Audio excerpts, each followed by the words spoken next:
Hello, we got 10 minutes on the Chapter 8 opening, or MMP as I call it, and the 8.1 section. They're similar, so I'm going to put them together.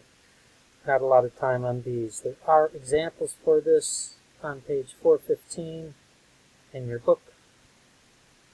And they show option 1 here. So, tell whether ratios are in proportion. Well, if they're in proportion, they reduce to the same thing. So I can reduce these. I can divide by 4, divide by 4. I get 3/4 for the first one. I get 4/3 for the second one, if I could write legibly. These are not equal, so these are, as you see on the bottom I have here, not in proportion. Okay, option number 2, not shown in the book. If you cross multiply and the products are even, then they're equal. Not even numbers, but they're equal to each other, I should say. We've got 3 times 12, and that should be equal to 4 times 16. That's 36, which is not equal to 64. So again, since they're not equal, that gives me not in proportion. I think that's what this says here. If they're equal, then they're in proportion. Okay. Number 5, I have started for you here. I should have this circled. I should have this circled in red. Number 5, I got started for you here. On this one, just divide each of these by 17. See how it goes. See what you come out with on that one. On the bottom one, scale factor. Notice what I got written out right here. Image to pre-image. The primes are your image, the non-primes are your pre-image. I did a little workout here. You can reduce 10 and 2 to get 5. 3 times whatever's there goes in the bottom, and you get that. You can check the answer at the top. So again over here, image to pre-image, prime to not prime. So you're going to have L prime, M prime to LM here, and then you can finish that one off.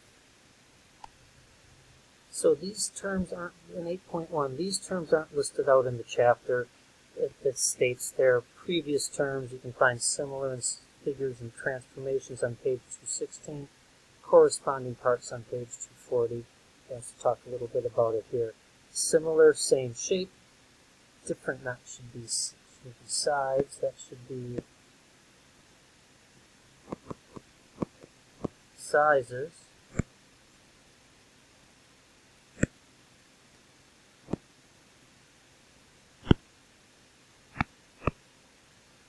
Okay, you can get it with a similarity transformation.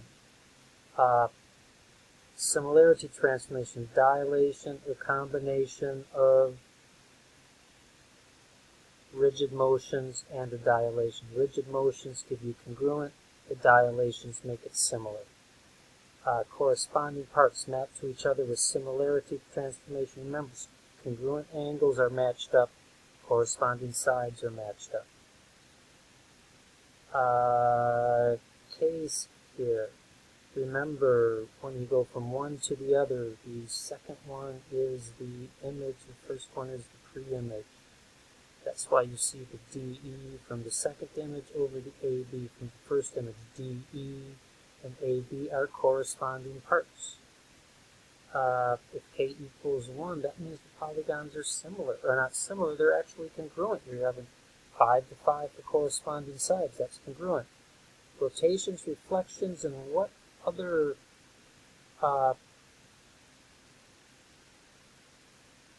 transformation did we use to match up figures or congruent angles?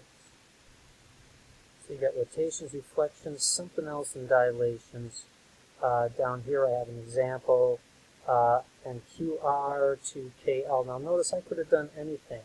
That reduced to 3/2. I could have done PR to JL.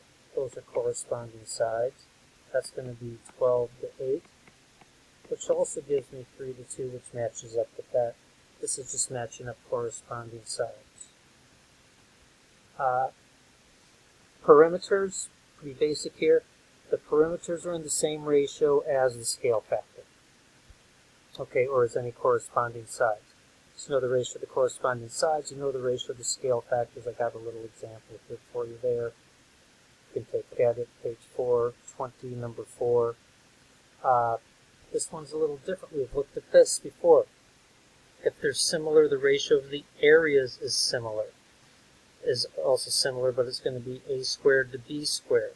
So if you've got area, right to left, area PQRS, area PQR, that's going to be the ratio of these ones squared. That's really just each one of these, remember, gives you k, so it's really k squared in there. I'm just going to be doing a little example over here.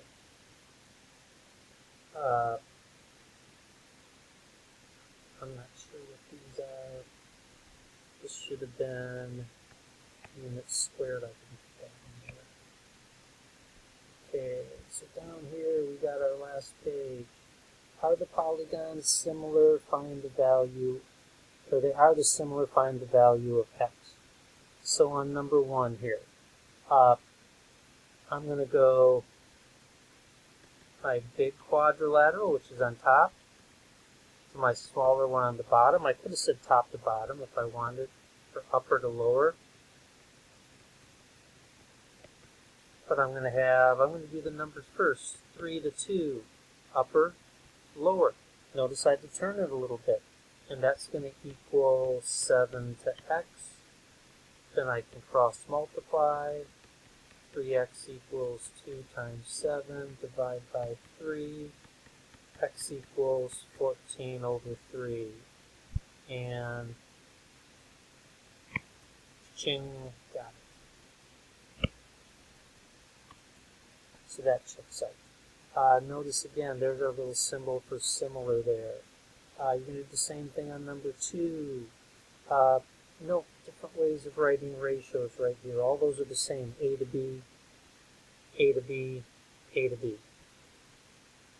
They're all read the same way. They didn't do that. Find the scale factor from A, B, C, D, E to K, L, M, N, P. Notice pre-image first, image second. That's why I have the K, L, M, P on the top. I could also think of this as my right diagram to my left diagram. I can find any corresponding part. I'm going to use KL, which is 3, to AB, which is 2. Notice KL and AB match to each other in that also. Number 4, notice it's not the same as number 3. Here you have KL and then P to A, B, C, D, E. They switch the order. Just the order of these is going to switch up here. You shouldn't get the same thing. I forgot to mark my answer up here before. There's my 3/2.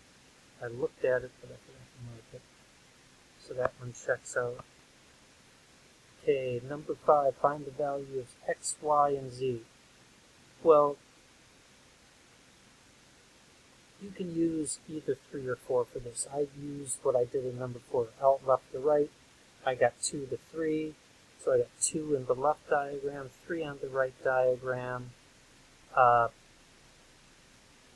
x is over here, and that's going to go to a 1. So I could take either one of these. They go to a 1. And I get that there. So I got my left diagram as the 1.